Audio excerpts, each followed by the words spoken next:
ओम नमः शिवाय। दोस्तों, आपका हमारे चैनल पर स्वागत है। आज के इस कार्यक्रम में हम आपको जानकारी देने वाले हैं ग्रहों के राजा सूर्यदेव 14 जनवरी 2025 को अपना राशि परिवर्तन करने जा रहे हैं।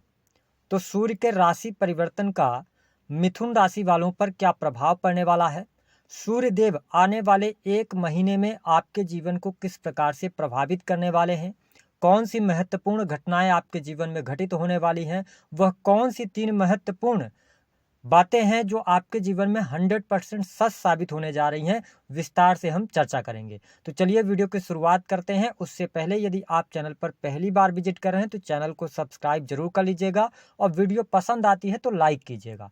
देखिए मिथुन राशि वालों, जब हम बात करते हैं हमारे ज्योतिष शास्त्र में सूर्य की, तो सूर्य को बहुत ही महत्वपूर्ण ग्रह माना जाता है। सूर्य को ग्रहों का राजा कहा जाता है। सूर्य उत्पत्ति के कारक हैं। सूर्य आत्मा, पिता, मान सम्मान, सरकारी क्षेत्र, राजनीतिक क्षेत्र, पद, प्रतिष्ठा, यश, कीर्ति, शरीर में पाए जाने वाली हड्डियां, इम्यून सिस्टम, इन सभी का इनको कारकत्व प्राप्त है। ऐसे में पिछले एक महीने से सूर्यदेव धनु राशि, गुरु की राशि में भ्रमण कर रहे थे, जिसके परिणाम स्वरूप खर मास चल रहा था। लेकिन 14 जनवरी 2025 को जैसे ही सूर्यदेव मकर राशि में प्रवेश करेंगे तो खर मास समाप्त हो जाएगा और उसके बाद शुभ कार्य आरंभ हो जाएंगे। हालांकि सूर्यदेव प्रत्येक महीने अपना राशि परिवर्तन करते हैं और जब सूर्य एक राशि से दूसरे राशि में जाते हैं तो इसे संक्रांति के नाम से जाना जाता है। और जब 14 जनवरी 2025 को सूर्यदेव मकर राशि में पहुंचेंगे तो यहाँ पर मकर संक्रांति का पर्व भी 14 जनवरी 2025 को मनाया जाएगा। जब हम बात करते हैं आपके लिए सूर्य की, तो सूर्य आपके तीसरे भाव के स्वामी बनते हैं। तीसरा भाव जो होता है वह छोटे भाई बहन, आपके साहस, पराक्रम, ट्रांसपोर्टिंग, इसके साथ सेल्स, मीडिया, मार्केटिंग का होता है। वही जब हम बात करते हैं कि सूर्य का गोचर आपकी राशि से अष्टम भाव में होने जा रहा है, जिसके परिणाम स्वरूप कुछ क्षेत्रों में तो आपको विशेष उपलब्धियां प्राप्त होने वाली हैं, वही कुछ क्षेत्रों में आपको सावधानी रखने की आवश्यकता रहेगी। हालांकि यदि देखा जाए तो यह समय अवधि विशेष तौर पर सूर्य जैसे ही आपके अष्टम भाव में गोचर करेंगे तो ऐसे जातक या जातिका जो किसी भी प्रकार के रिसर्च एंड डेवलपमेंट के क्षेत्र से जुड़े हैं, आपका कोई भी कार्य क्षेत्र है जिसमें आप फैक्ट्री, इंडस्ट्री, उद्योग चलाते हैं, इसके अतिरिक्त यदि आप किसी भी प्रकार के माइनिंग के कार्य क्षेत्र से जुड़े हुए हैं तो यह समय आपके लिए लाभकारी सिद्ध होगा। आपके रुके हुए कार्य बनेंगे, आपके कार्यों में गति आएगी। अच्छी बात यह है कि सूर्यदेव भले ही शत्रु राशि में गोचर कर रहे हो, लेकिन देवगुरु बृहस्पति की अमृतमयी नवम दृष्टि सूर्य पर पड़ने की वजह से सूर्य को उतना दोष नहीं लगेगा। इस वजह से अगर देखा जाए तो कहीं न कहीं से जो लोग ऐसा कोई कार्य क्षेत्र है जो कि रहस्यों से भरा हुआ है, विज्ञान का हो गया, तो यहाँ पर कहीं न कहीं से आपको लाभ मिलता नजर आएगा और इस टाइम फ्रेम के दौरान आप जरूरत से ज्यादा ईमानदार बन सकते हैं। ऐसी स्थितियां देखने को मिलेगी। साथ ही गुप्त तरीके से पैसा आना, आकस्मिक धन लाभ के योग बनेंगे। ठीक है, तो ये चीजें आपके लिए बेहतर यहाँ पर रहने वाली हैं। लेकिन जो भी आप प्लानिंग कर रहे हैं, मिथुन लग्न या मिथुन राशि है आपकी, यदि आप बिजनेस व्यापार कर रहे हैं, अपने व्यापार को आप बढ़ाना चाहते हैं, काम कारोबार का विस्तार करना चाहते हैं, तो आपकी जो भी प्लानिंग्स हैं वो अपने तक ही सीमित रखेंगे तो ज्यादा बेहतर परिणाम इस समय अवधि के दौरान आपको प्राप्त होंगे। अगर आपने अपने सीक्रेट्स को रिवील किया, लोगों से कहना शुरू कर दिया, तो कहीं ना कहीं से वे जो कार्य होंगे आपके ना, वो बनते बनते से रुक सकते हैं। इस पर थोड़ा सा आपको ध्यान देने की आवश्यकता रहेगी। वही जो आपके आसपास के लोग होंगे, हालांकि पारिवारिक जीवन आपका बहुत अच्छा दिखाई दे रहा है, परिवार के लोगों का सहयोग और सपोर्ट आपको प्राप्त होगा। ठीक है, आपके सुख साधनों में वृद्धि होने वाली है, सुख साधन आपके बढ़ेंगे। चल अचल संपत्ति के बारे में यदि आप सोच रहे हैं, मकान निर्माण का कार्य कराना चाहते हैं या किसी भी प्रकार के कंस्ट्रक्शन का कार्य कराना चाहते हैं, तो आपके लिए समय अनुकूल है, आपके कार्यों में सफलता मिलेगी। पुराने मित्रों से आपको मुलाकात हो सकती है। एक प्रकार की जो आत्मिक संतुष्टि है वह आपको जरूर देखने को मिलने जा रही है। लेकिन मिथुन राशि वालों, इस बात को जरूर आप नोट करके चलिएगा कि इस समय अवधि के दौरान अगर आपकी दशाएं खराब चल रही हैं तो थोड़ा सा अपने हेल्थ का जरूर ध्यान रखिएगा। स्वास्थ्य से संबंधित समस्या आपको परेशान कर सकती है। स्पेशली अगर देखा जाए तो कहीं ना कहीं से बाल झड़ने की समस्या, आंखों की समस्या, सिर दर्द की समस्या आपको परेशान करने वाली होगी।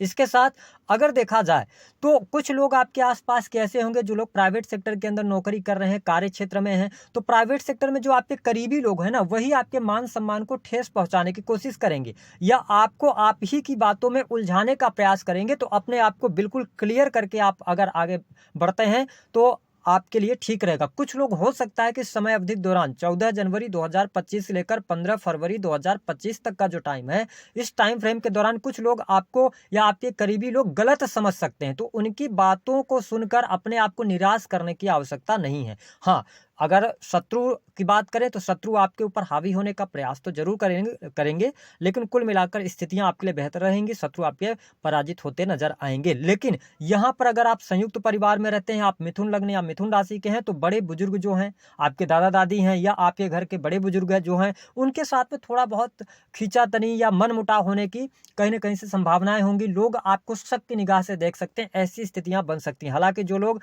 सरकारी क्षेत्र में कार्यरत हैं उनके लिए बहुत अच्छा समय चल रहा है। सरकारी क्षेत्र में आपको लाभ तो अवश्य मिलता हुआ नजर आ रहा है, लेकिन अगर हम प्रमोशन की जब बात करते हैं तो थोड़ा सा भी आपको इंतजार करना पड़ सकता है। इसके साथ अष्टम भाव जो होता है यह रहस्यों का होता है, तो देखिए यहाँ पर आप मल्टीपल नॉलेज लेने की तरफ भागेंगे। ठीक है, एक से अधिक फील्ड में काम करते नजर आएंगे। जो लोग अभी तक नौकरी कर रहे थे तो नौकरी के साथ पार्ट टाइम इनकम के बारे में भी आप सोचेंगे, यानी डबल इनकम प्राप्त होने के योग यहाँ पर दिखाई देते हैं। नौकरी कर रहे हैं, आपके कर्मों से आपको अच्छा लाभ होगा। ठीक है, लेकिन आपके खिलाफ थोड़े से षड्यंत्र हो सकते हैं, इसका आपको बखूबी ध्यान रखें।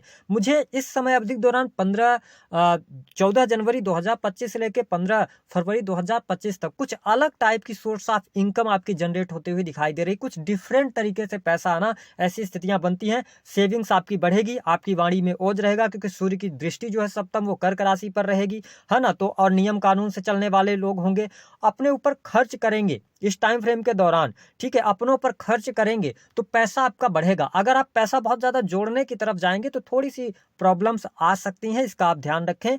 हालांकि अगर देखा जाए तो प्रेम के मामलों के लिहाज से समय अच्छा रहेगा, प्रेम संबंधों में आपको अनुकूलता देखने को मिलेगी। ठीक है, स्थिति बढ़िया है। वही दाम्पत्य जीवन के लिहाज से भी समय पहले की अपेक्षा काफी बेहतर हो रहा है। दाम्पत्य जीवन में अनुकूलता देखने को मिलेगी, जीवन साथी का सहयोग और सपोर्ट मिलेगा। जो स्टूडेंट हैं, विद्यार्थी हैं, स्पेशली अगर आप लॉ के फील्ड की, शिक्षा के फील्ड में, इसके अतिरिक्त अगर बैंकिंग सेक्टर के अंदर किसी भी प्रकार के आपके प्रिपरेशन आपकी चल रही थी, आपको एग्जाम वगैरह देना चाहते तो उसमें आपको सफलता अवश्य प्राप्त होगी। हाँ, आपके लिए एक महीने में कुछ नीच किस्म के लोग भी आपसे टकराएंगे, तो मिथुन राशि वालों अपने काम पर आप फोकस करेंगे तो ज्यादा बेटर रहेगा आपके लिए। ठीक है, आप अपने आप पर विश्वास करके चलेंगे तो बढ़िया रहेगा। हाँ, छोटी मोटी शंकाएं आपके मन में रह सकती हैं खुद को लेकर, लेकिन आप निश्चिंत होकर आगे बढ़े, प्रकृति आपको सपोर्ट करने वाली होगी। बात कर लेते हैं वह कौन से 3 कार्य हैं जो 100% आपके बनने जा रहे हैं। देखिए, पहली बात तो यह है कि भूमि, भवन, वाहन, चल अचल संपत्ति से आपको लाभ होगा। जो लोग hotel, restaurant, interior designing, fashion designing का काम करते हैं उनके लिए अच्छा लाभ मिलने के योग दिखाई देते हैं। दूसरी स्थिति के परिवार में कोई शुभ अथवा मांगलिक कार्यक्रम होने के योग दिखाई देते हैं। संयुक्त परिवार में अगर आप रह रहे हैं तो पारिवारिक जीवन काफी अच्छा आपका दिखाई दे रहा है।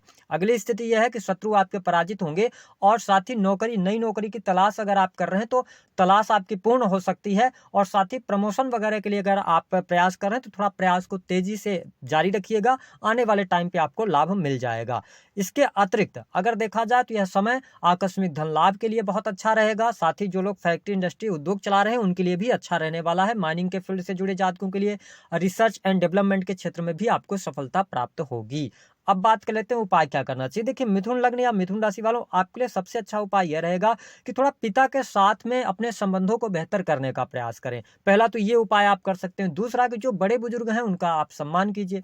तीसरा उपाय की अगर मैं बात करूं तो आपको केसर के का तिलक लगाइए, या जब भी आपको समय मिलता है तो आप आदित्य हृदय स्त्रोत का पाठ कर सकते हैं या श्रवण कर सकते हैं। इससे भी